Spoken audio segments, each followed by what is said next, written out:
Hello and welcome to SZ Rewind, a look back at the 12th season of RIT SportsZone. You know, a year ago, the RIT men's lacrosse team came up just short in their first Division III National Championship game appearance. This year, the Tigers hope to earn another shot at the title. RIT completed an undefeated regular season, captured their third straight Liberty League championship, and entered the NCAA tournament as the top overall seed. The Tigers facing Ithaca College in the second round of the NCAAs at Tiger Stadium. In the first, off the Ithaca turnover, RIT with numbers going the other way. Ryan Lee feeds Casey Jackson for the goal to give RIT a 2-1 lead. Later in the first, Ryan Lee unassisted with one of his 3 goals on the day. RIT led 6-2 after 1. The Tigers dominated play, forcing another turnover here. Eddie Keesaw with a great look to Casey Jackson for his 50th goal of the year. RIT advances easily with a 20-8 win. NCAA quarterfinals, RIT hosting conference rival Union for the 3rd time this season. RIT got off to a great start in this one. Eddie Keesaw unassisted to put RIT up 3-0. Keesaw had 2 goals on the afternoon. In the second, Kyle Aquin finds Casey Jackson for one of his 2 goals on the day. RIT led 5-0. The Tigers would score the first 7 goals. Kyle Aquin had 2 goals and an assist on the day. RIT defeats Union for a 3rd time, 11-6. So it's on to the national semifinals for the 3rd time in the last 4 years. RIT facing Tufts University. Tigers got off to a good start in this one. On the man advantage, Alistair Warren to Kyle Aquin. He had 3 goals on the day. It was 3-2 Tigers. But Tufts offense would come alive, led by Cole Bailey, who bounces one by Pat Johnston. Bailey had 5 goals on the day. Bo Wood had a monster game for the Jumbos too. Here, one of his 7 goals to lead all scores. Tufts knocks RIT out of the NCAAs for the 3rd time in the last 4 seasons. With more, here's SportsZone's Melissa Bromley. The perfect season for the RIT Tigers came to a disappointing end as the Tigers gave up a season-high 21 goals to Tufts. The Jumbos will be advancing to the NCAA Division III National Championship game.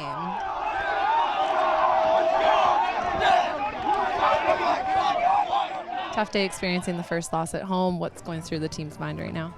Obviously some pretty bad disappointment. No one anticipated certainly going out like this, but losing in general. I think the guys were pretty focused on getting the job done, and to come up short is certainly pretty painful for everybody. It's tough, right? It's a new experience. We haven't felt it since almost a year ago, so it's definitely a tough day for us. I think we're just kind of reflecting back on the game right now and the mistakes we made. It's definitely a bitter feeling right now. I think once we reflect back on the whole season, I think we'll be a little bit more proud. We're going to play loose, we're going to play confident, we're going to play aggressive, and we're going to stick together all day for 60 plus, okay? From top to bottom, all right, we're together in this to win, okay? How did you try to rally the team back after being down? It was tough. We were scrapping and clawing for everything today. It wasn't for a lack of effort. I thought we gave a great effort today, top to bottom. So it wasn't for that. I think they just, played a little bit better than us and finished their shots. They really made things difficult for us, and when we got good opportunities, their goalie made huge saves. He's a good goalie. He's been playing really well lately. A lot of the saves he made he earned them. So I give him a lot of credit. He played very well. We tried to get to him early, and we did. We scored I think 4 early goals, which was good for us. But he ended up making a couple really good saves for them, and unfortunately, a couple times they would make the save and then come down and score right after it. So it was almost a 2-point swing. He played fantastic. So hats off to him. He was very, very good. He definitely scouted our shooting and our tendencies and whatnot. So on a few shots, he was there before we shot the ball. So all the credit to him. He played unbelievable. What does it say for the program as a whole? 2nd time in the NCAA semifinals and always building. Again, our goal was to cap this off. So in a way, it's disappointing that we didn't get a chance at least to finish this off like we talked about. We're hoping that we're, playing this time of year every year. It is a good thing, but we still haven't obtained our ultimate goal, which is to win the national championship. And so, a couple months separates us from fall ball, and then we got to get right back on the train get going for next year, and hopefully coming back here and then winning the national championship. I think it just solidifies our spot in one of the top programs in Division III. So I think it's definitely it's building blocks. We're definitely working towards the national championship. So today was, as bitter as it is now, it's definitely a step forward for us.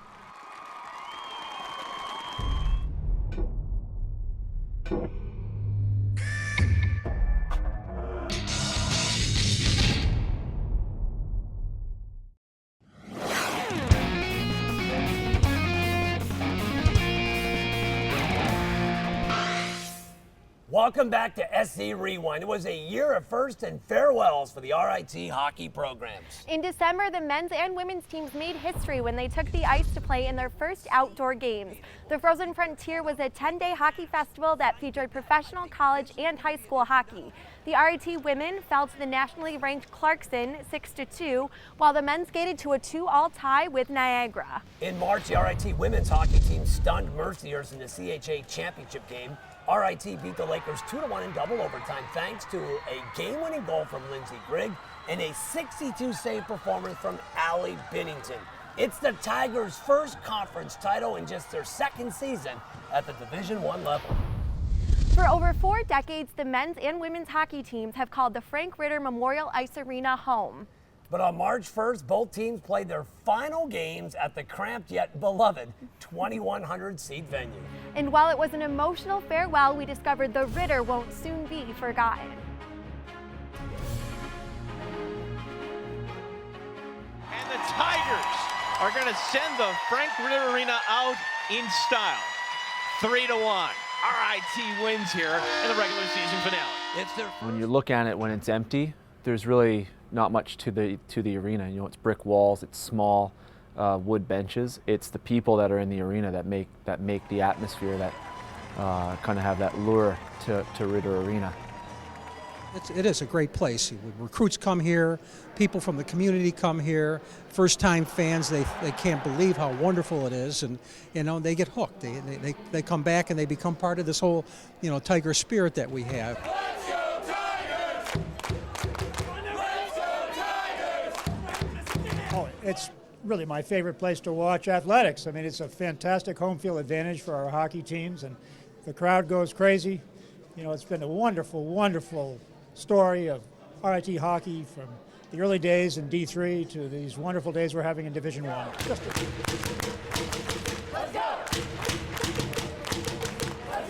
It's electric when we step on the ice for games, and it's a special feeling. No other rinks compare to the Ritter. When we're on away trips, we can't wait to get back home and have our home fans here and just playing in the Ritter.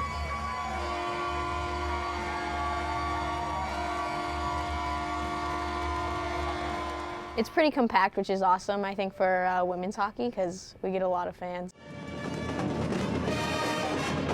It's just, you know, we always have a pep band, and so I think a lot of the thing is the atmosphere, though. It's just so great.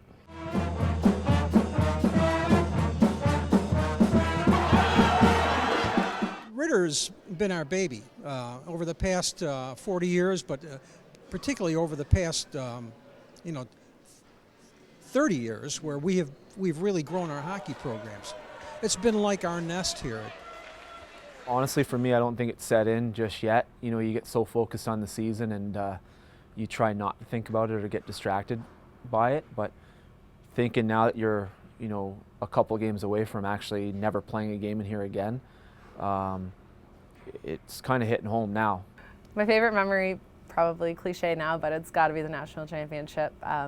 Both years, actually. Even though we did lose the first year, it was a big learning experience for our team, so we were able to take what we learned through the loss and put that into next season and win it the one year. The crowd when we went off to the Frozen Four that was in the rink to send us off that was a different, you're not playing the game, but just a different experience to see that many people out in the crowd and sending us off, I thought was also special. But there's just a lot of games, some of them are heartbreaking games, but you lose at the end, and obviously I remember the wins that you win a little bit better.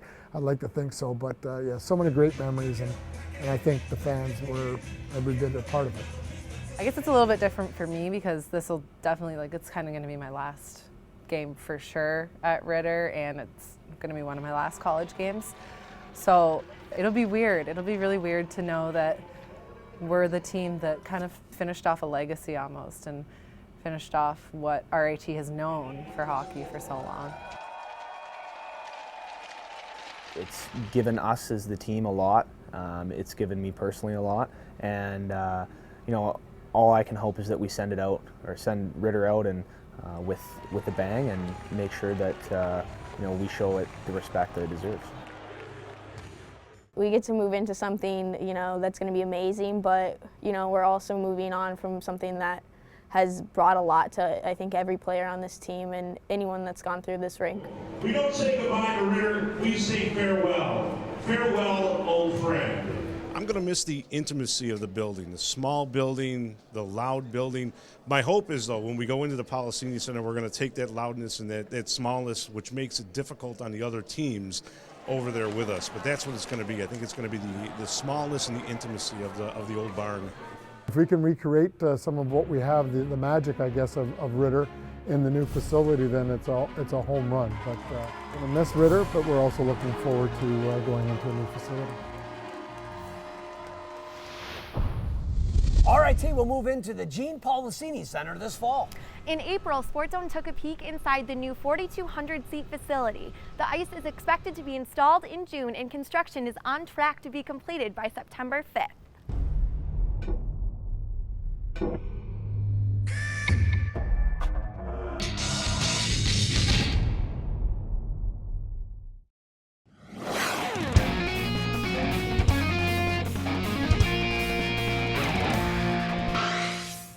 Welcome back to SC Rewind, a look back at Season 12 of RIT SportsZone. In just 21 years, Joe Vicario has faced more adversity than most will face in their entire lives. But despite the many ups and downs, Vicario, or part-time Joe as he is affectionately referred to on campus, seems to have found his calling here. As we discovered in our comeback story of the year, Joe began as a volunteer but has managed to become the heart and soul of RIT hockey. Joe Vicario has always been a sports fanatic, but it wasn't until he watched the RIT men's hockey team reach the Frozen Four in 2010 that he knew he wanted to be a Tiger. The Cinderella story of the tournament so far, the Rochester Institute of Technology out of Rochester, New York. They're going dancing to the Frozen Four in Detroit. I remember that day watching the Frozen Four game at RIT, and it's like, okay, and I like, basketball, no, soccer, no, and I get that. It was something new, you know? So hockey was one of them. After Joe arrived at RIT, he set his sights on joining the hockey program. Although he was unable to play, Joe took the initiative to get involved in any way he could. Joe sent an email to one of the assistant coaches, I don't even remember who, it was either Brian or Dave, and they forwarded it on to me, so I responded to Joe and told him to come by and meet me. I was a little nervous. I will admit, I was nervous going in there because I really watched it. Because I love sport, you know, but my number one favorite sport was hockey. And I was like, you know, I can't play it. I gotta do something else because my dad played hockey. He's, you know, junior favorite. And I always want to follow his footsteps, but I couldn't. So this is the only way I can follow his footsteps to be part of RIT men and women's hockey. Joe's inability to play hockey started at birth when he was born with golden Haar syndrome. I was born prematurely, 35 weeks. I was, you know, my diagnosis was golden Haar syndrome, where everything on the left side is affected.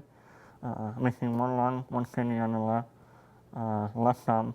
When we pretty much go to a doctor's appointment, we have like a 5-page medical history type of a thing. 28 surgeries up by the time he was 12 years old. Very power play game. We practice power play. One fun. Maybe sometimes we need extra jersey.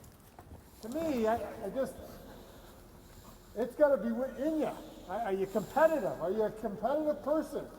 He wanted to be involved with the team. We said, sure, Joe, well, let's hear, and this is our practice schedule. And it was the same time every day, but he had some classes at that time when he first joined us on certain days. He was able to make it, and sometimes, and then we almost seemed to be here when food was being delivered, all the good things. He was always around. So I said, oh, geez, you're part-time Joe when things are going well. You're around for the wins and all that, but we don't see you other times. And so we just started calling him part-time Joe, and I guess it kind of stuck. As student equipment manager, Joe's responsibilities include laundry, meal preparation, and equipment inspections. However, one of Joe's favorite tasks is setting up the jerseys before every home game. I put the jerseys on the order, and then I go around, make sure they're perfect. I do it in a certain way, the way they lay out. I want to try to be perfect, and I say perfect game, That's how I always think that way. What are you doing this weekend for Super Bowl? Yeah. Huh? I don't know yet. You don't know? No. Come over, hang out with the boys if you want. I would like that. Yeah? Yeah. Come over on Sunday? Yeah. I'm a big Seahawks fan, so you better bring some.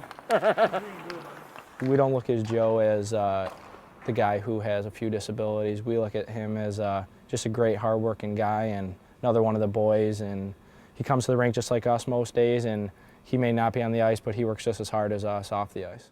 Joe's journey has been tough since day one, but perhaps the most difficult news came last year when he was diagnosed with testicular cancer. I was with him to the doctors when I went to the emergency room that evening, and it was getting late. It was starting to worry me a little bit because here he is, he's tired, we're all tired. I'm like, okay, what's going on? Doctor comes back in and he goes, I hate giving people, this type of news. And, nice people like you guys, and I think your son has testicular cancer. In Joe's case, we had a couple options. One was to do chemotherapy in regards to follow-up. The other one was to do additional surgery for his treatment. Because of Joe's complexities as far as his underlying medical issues, chemotherapy was really not thought to be in his interest. There are some significant toxicities that go along with chemotherapy that could have affected Joe for his entire life, for lifelong. So we really felt that the surgical options were the better ones to proceed with. Choosing to have surgery over chemotherapy proved to be life-saving later that year, when Joe had to have emergency abdominal surgery. He was back to school for 10 days. Dr. Skomer had released him, and he was able to go back to school, and I get this phone call on the 12th of March that he's having stomach pains. Explain it to me, but we gotta put you in the operating table, like, soon. Okay, why? They said that my whole inside was flipped. In my mind, I'm thinking, oh my gosh, we sent him back to school too soon. Maybe he needed more recovery time. Maybe he pushed himself a little bit too much, not knowing that this didn't have anything to do with the cancer. This was going to happen either 10 years from now, or it could have happened 10 years ago, something that was going to happen regardless. If he would have had the chemo, they wouldn't have been able to do the surgery on him, and he probably would have passed away. I think he spent 2 weeks in the hospital here in Rochester. And so I would bring guys, a bunch of players left and right, like every day, and try and go see him and just keep his spirits up, because nobody ever wants to go through that.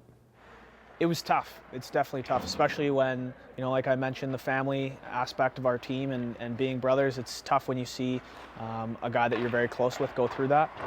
We're there to support him. We went on his birthday, and Brenda Limo went around, went to the casino. So I think that Joe really appreciated that, and we bonded together and really helped him through it, I think, and we really appreciate all that he does for us.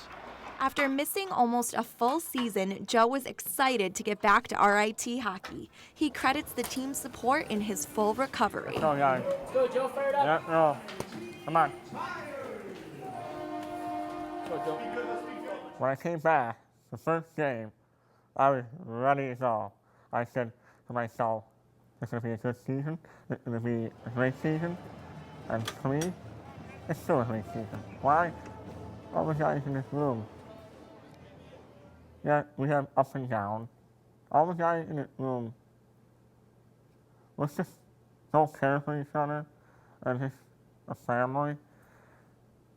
That's my number one win every game. A lot of pain last year, went through a lot. And to see him now and to see him back behind the bench as far as that's his passion and what he loves. As long as he's been with me, Joey has never, ever, ever had a bad word to say about anybody or anything, no matter how bad his life was and what he was going through. Never. And we all go through difficult days or tough times, you know, where it gets stressed out for different reasons as coaches, as players. It could be anything. And knowing what he goes through and what a positive person he is really inspirational. I mentioned that word already, but that's all I can say is that it's hard to be down when you're around Joe, and not because of always what he's gone through, but just his outlook on life and how every day is for him.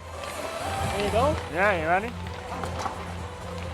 I learned a lot from each guy in his room and the coaching staff, Wayne, Hilton, Dave, and Jerv. And it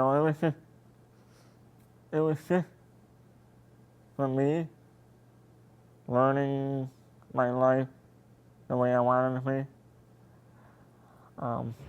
Nobody can tell me you can't do it. Because I will say, yes, I can. Nobody can't stop me.